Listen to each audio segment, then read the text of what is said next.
الحمد لله رب العالمين والصلاة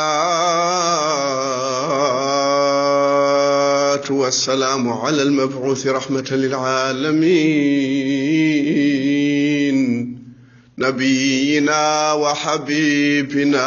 محمد وعلى آله وصحبه ومن تبعهم بإحسان إلى يوم التناد بندرابي جولبي تدوبي مجوبي يدبي المصطفى صلى الله عليه وسلم عندك الجمعة بي صلى الله عليه وسلم sa juule makko gotol Allah juule ma laabi sappo Allah mantuma Allah jangtoma to dow asaman yayi boy bandam biya Allahumma salli ala Muhammad wa ala ali Muhammad kama sallaita ala Ibrahim wa ala ali Ibrahim fil alamin innaka Hamidum Majid اللهم بارك على محمد وعلى آل محمد كما باركت على إبراهيم وعلى آل إبراهيم في العالمين إنك حميد مجيد كن اسمع له إن داله كن قدودا إن كالي سيرة المصطفى صلى الله عليه وسلم عنده النبي ما إن كالي النباب إن كالي موسى كالن إبراهيم عيسى سليمان بن داود كون قد دهن كان عثمان قصة صحابة سهلا بن نلاد بن جي نلاد بن جود نلاد بدن دي مكو بنيام دي مكو ديسار بن جي يسو مكو تدونغو be calmini mo jode makko ndeysaan be jodde makko be jalde makko be pellide makko sallallahu alaihi wasallam be ganduda be manta may tawra wal injil hande kalan hen ko sappo be ganduda mbiyama ko naati aljanna ko naato be aljanna admi d'office be repeshaka bandirabe julbe sa wiyama kaari nelaɗo settanima ɗum ko neɗɗo ali janna firti kanko mawyi allah kanko o admi d'office wujuhu yawma idin nadira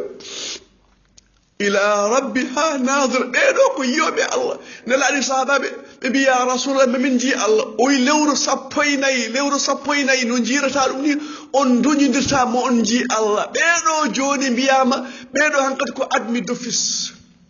résultat bac ene lime Mohamed Fall Mohamed Sidi Samba Diallo ha gassi dernier ɓe mbiya kaari wodi mbiɗo dernier bac o wi wona probléme dernier yomi dañ bac tan nadde aljanna dernier o en jiɗa ɗum dernier o meeɗino nadde jeygol jiɗɗen ko soggidede sahabaɓe jaafeɗen jurmeɗen naaten alijanna ɓen ganduɗa Allah manti ɗumen jogorɗen haalde ko Siddiq Uthman Tokaram Aliyin Badar Umarul Farouk la ilaha illallah Muhammadu Rasulullah e wolde koɓe baroɗe jamma koɓe juuloɓe ñalawma koɓe babiraɓe eɓen jeera eɓen dilwin eɓen maaro eɓe jurmi miskin eɓe toppi alyatim e mayraɗo so wore wolde ari koɓe baroɓe so boowal so pucci jeehi boowal ndimaɗe jeehi boowal jiya gawe mabɓe jiya silemeje mabɓe jiya ɗemɗe mabɓe ɓe cettani ɗum eɓe kuccine julɓe ɗemɗe mabɓe gawe mabɓe pehellaji mabɓe silemeje mabɓe eɓe kuccin ɗum e gaño Allah bandiraɓe sehra ɓe goni sahabate rasulullahi sallallahu alaihi wasallam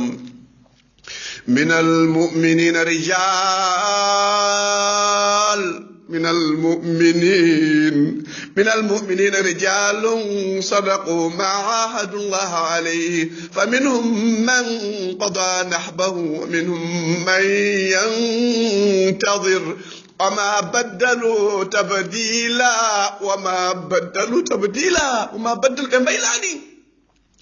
ɓeɗo ɓe gomɗini Allah bandiraɓe sahilaɓe ndesan ɓega mayi ko woni Mus'ab ibn Umar en heddiɓe ɓe mbaylani diine Allah o Allah mantiɓe ndeysan e dow asaman ñamtin mo Allah manti mo Allah yiɗi neɗɗo aljanna mo mayani tagdaka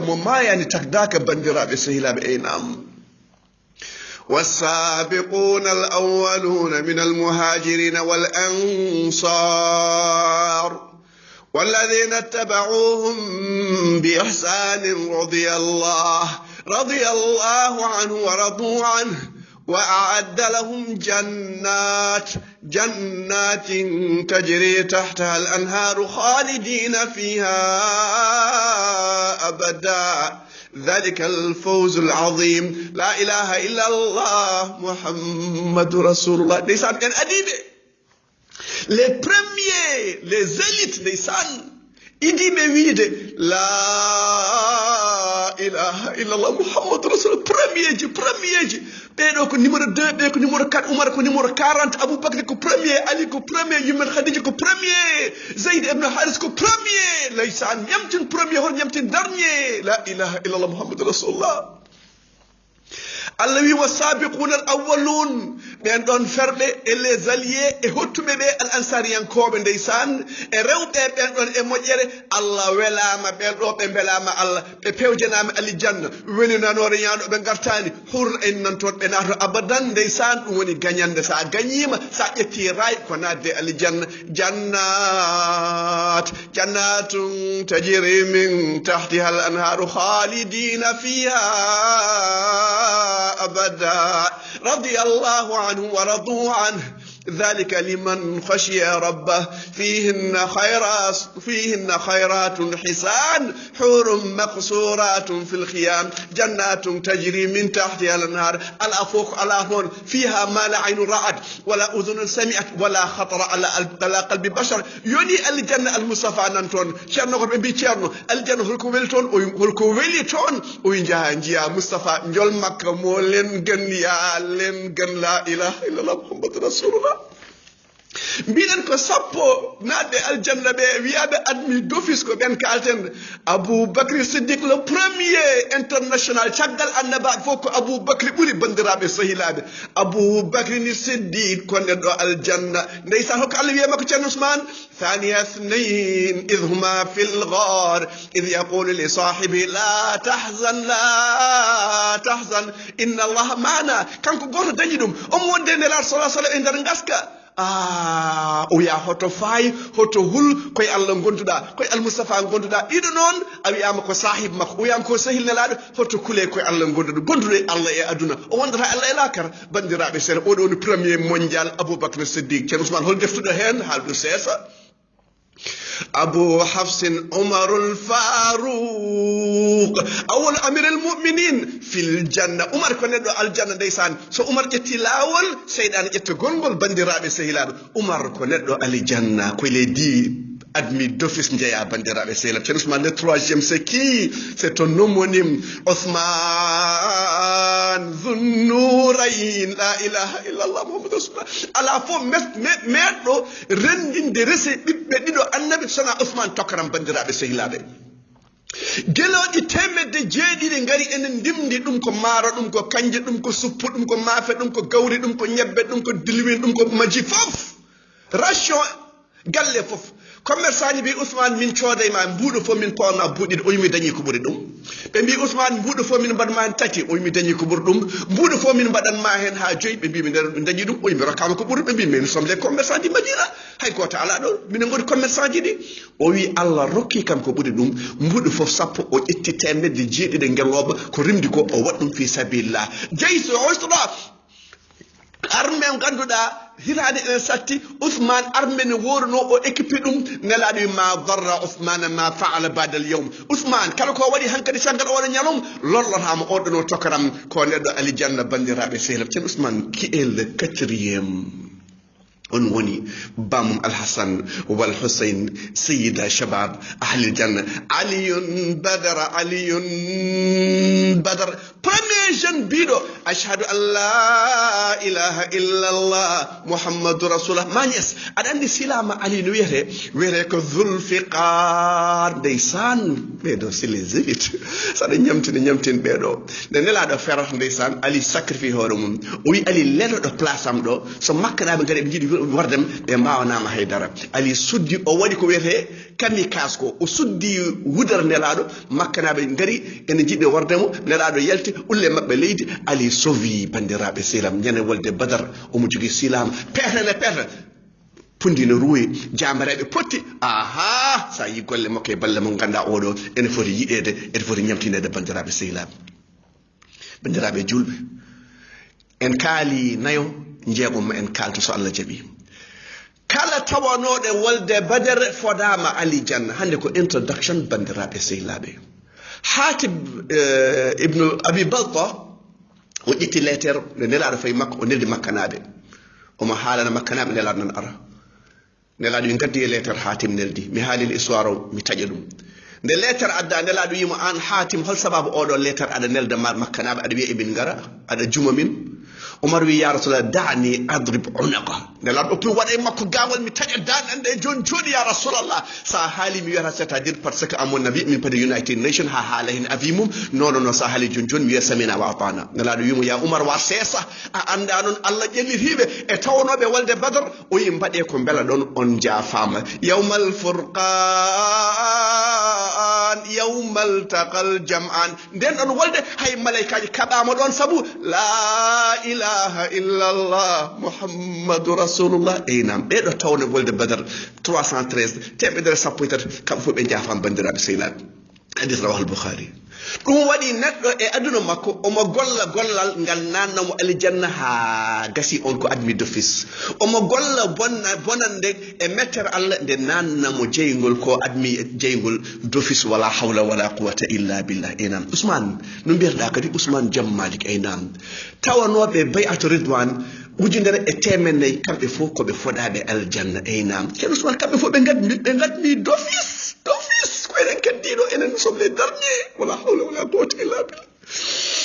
laqad radiya Allahu anil mu'minin en namdata koye men mbale Allah ne wela en walla welaka en ngari namdoɗen mbale ko jalata hen ko enen mbale enen en gadmi walla en gadmani holto jeeɗen wiyama Adama yayo nokku nokkere jeygol ujunere fof temedde capanɗe jeenayyi fof ko jeygol fayi sahabaɓe goyi ɓe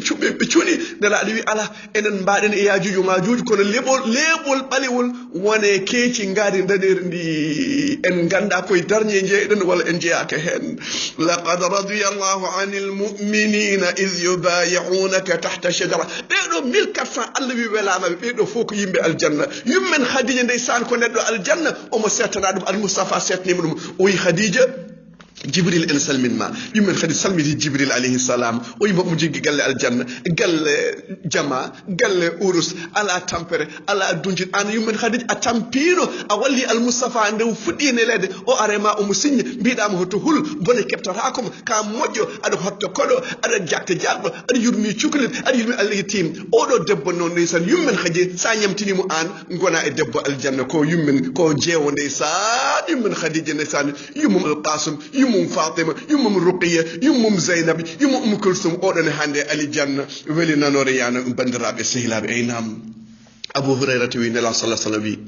ujunnaji capanɗe jeeɗiɗi e leñolam mabɓe naati aljanna tawɓe kasbaga tawɓe mbaɗaka jugé Okasha ibn Mihsan o wi ya Rasulallah duwonumi jee mabɓe nelaɗo wi yo Allah waɗa e mabɓe waji goto ummi wimo ya Rasulallah duwonomi o wi Okasha adimama Okasha naati aljanna kañumne ko admis d'office kañum daɗi bandiraɓe sehilaɓe ko enen keddi caggal wala hawla wala quwwata illa billah ceerno Ousmane debbo ɓalejo o Ibnu Abbas debbo goto wi ya Rasulallah min de mbeɗa yana komi janowo mbeɗa yana barokal duwonomi mbaɗa mbeɗa sella nelaɗo wima a arta muña daña aljanna walla mi duwanoma iwa hol hen ko jiɗɗa o ya Rasulallah min muña mi naata aljanna kono noon mbeɗa surto duwonami hotomi surtu nelaɗo duwanima hoto surto Ibnu Abbas wi waji goto aɗa yiiɗi debbo oɗo debbo ɓaɗejo debbo aljanna naɗo d'office o admis d'office o wi oɗo debbo ko neɗɗo aljanna wala hawla wala quwwata illa billah la ilaha illallah nelaɗo duwanimo ndeysan o surtotako o naati aljanna hadis rawahu al-Bukhari enen ko joguiɗen e gandal fof neɗɗo ko woni ceerno ko fof ko wawi Qur'an ko moƴƴi ko huuli Allah ko fof en ceeɗantako mo aljanna neɗɗo ko yadi sangara ko fof ko boni ko fof ko wujji ko fof ko fiji ko fof en ceeɗantako mo jeygol ɗum ko Allah tan wawi seedana neɗɗo aljanna wali jeygol ɗum ko Al-Mustafa rokka ɗum hol sababu ceerno Ousmane wama yantiqu anil hawa o haalta e beelen pittade makko koko Allah andinimo o haalata sallallahu alayhi wa sallam nam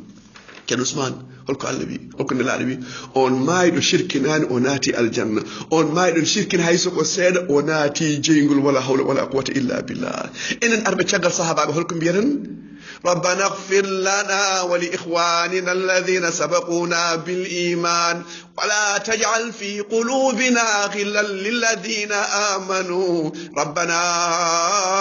إنك رؤوف رحيم إن غرب شغل مبه دون إن فرق به جابي بفرق به بين نعود الله إن حكون من هو كنجو وندون يو جلي وندون بندرا بسهلا بكوني وينام